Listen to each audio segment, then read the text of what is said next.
Hey everyone, okay, so a 90-second eyeshadow tutorial. I'm using a shadow shield because they just make life so much easier and more simple. I'm going to do a cool smoky eye. So I'm going to start by applying the second to last color to the socket and to the eyelid. And I'm going to apply this all over the lid, and then I'm going to blend it out. Bear in mind I don't have a lot of lid space, so I need to bring things up higher in order for them to be seen. So I'm just blending that out with the exact same brush, my brush in the description bar.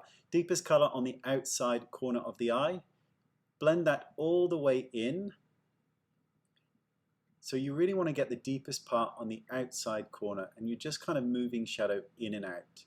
Blending it with a loose powder just to soften edges, joining the bottom corner all the way around to give it a sultry look, applying a kohl pencil to the inner rim of the eye, and mascara. You're then going to remove the shadow shield and blend any hard edges that it's created, unless you want to keep them, which is entirely up to you. Beautiful! Just do a little bit of blending on the outside corners, and that's it. This look took just under 2 minutes to complete. Very simple. Thanks for watching. See you all soon. Bye-bye.